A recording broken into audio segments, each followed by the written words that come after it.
Good morning. I hope you guys are doing well this morning. So, I have a very specific confirmation for someone. And although it's specifically for one person who may have been questioning or asking God something pertaining to this, we can all learn from this. Like, this also can be regarding like other people that may try to enter back into your life. Now, I definitely understand that people are tired of hearing, oh, people are come back in my life, da, da, da, da. But I can't pick the words. And when God shows me something prophetically or in the spirit, we just have to be obedient, And this is the season where it's happening because so many of God's people are finally coming into who they're called to be, right? And that results in doors opening, and that also results in people wanting to reconcile because people wanting to be a part of that breakthrough, a part of that blessing, right? So this is Psalms 41 verse 9. Even my close friend whom I trusted, he who shared my bread, has lifted up his head against me. David's friend who he shared bread with has turned against him. Usually when you hear of someone that you shared bread with turning against you, that usually means that this is someone that comes to your home, or you went to their home. This is someone that you sat down and ate with. So when you sit down and eat with people, sometimes that results in personal conversations. So this is someone that you may have shared personal details with and really opened up to because you trusted them, right? However, they ended up deceiving you. However, the Lord has removed you guys from each other for a reason. For a reason. So the Lord gave me a prophetic dream, okay? And the prophetic dream was for someone. And what I saw in the prophetic dream, I saw these two females in the prophetic dream. And one of the females was in like a business office like setting. So that alone just represents like success. That alone represents like business. That represents like financial security. Like it just represented a lot. It was like a clean business building, business office type of vibe, right? And then walking through the door was another female, but this female was dressed casually. So as the female walked through the door, I can tell it was like a friendship, an ex-friendship, because the woman that was at her desk, she was basically like, oh, I've missed you. I don't hold any grudges against you. I don't hold any resentment towards you, etc. Give me a hug. So right away, the woman who was sitting at the desk, you can tell that she was the one that was betrayed. However, she was the one that initiated the hug. And that just shows you right there the forgiving heart that this woman has, right? I even told you guys the other day, I said having boundaries and choosing to stay clear of certain people does not mean that you're unforgiving. It's for protection. It's for safety. It's so you don't end up being betrayed again, right? And the reasoning why God will tell you to stay clear of certain people is because of your heart. You have a good heart. You're a very forgiving person. And God knows that even the people that betray you, you have no problem allowing them back in your life, even if they do have betrayal motives. You're the kind of person, you see the best in people. You see things in people they don't even see in themselves. You see so much good things in people. And unfortunately, having that type of heart can get you betrayed over and over and over and over and over again. And then guess what? It becomes a cycle. It becomes a cycle. The Lord does not want us to repeat certain cycles if He's trying to advance us, elevate us, etc. So that's why He'll say, no, you cannot let that person back in your life because you have a big heart. And if they come back in, they're going to take advantage of you. They're going to use you, and you're going to repeat the same cycle over and over and over and over again. You're never going to elevate if you allow that to happen. So being a child of God and being a leader through Christ and being someone that is focused on God's will, it's going to require you to have a bit of tough skin. It's also going to require you to put your foot down. And in order for you to learn how to do that, God has to give you instructions that may be very difficult for you. However, because you are obedient and you comply, things will be okay, right?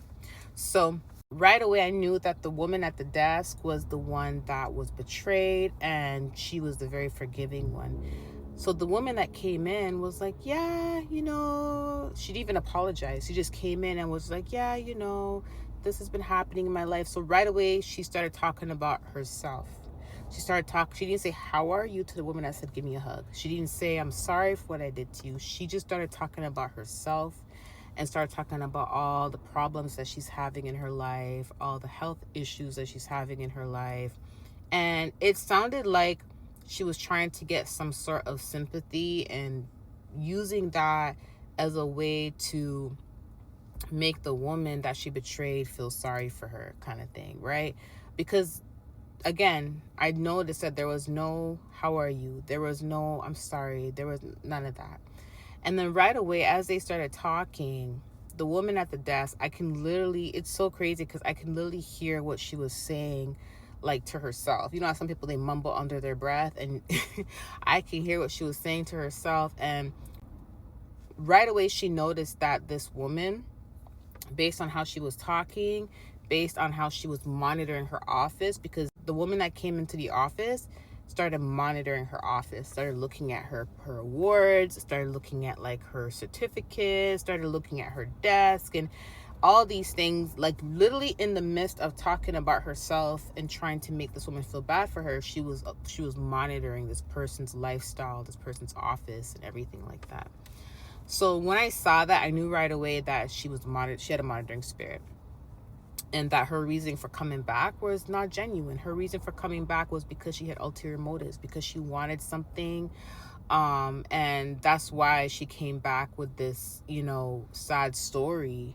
And she just made the whole conversation about all the things that she's going through in her life. The woman at the desk now was starting to feel really drained. I can see from her body language that she was just drained. Like, it was almost like this woman was taking all her energy based on what she was talking about. The woman at the desk noticed that she was monitoring all her achievements, all her stuff. And then I don't know what happened, like what the ex-friend said, but she said something. I never heard what she said, but I heard what the woman at the desk said under her breath. And the woman at the desk under her breath said, no, this is too much trouble, too much trouble. After she mumbled all of that under her breath, she literally cut off the ex-friend that was talking about herself, and said, hey, I have some stuff I have to get done. I think it's time that you leave, etc., etc. And the ex-friend got upset, turned around, and then walked out, and then shut the office door.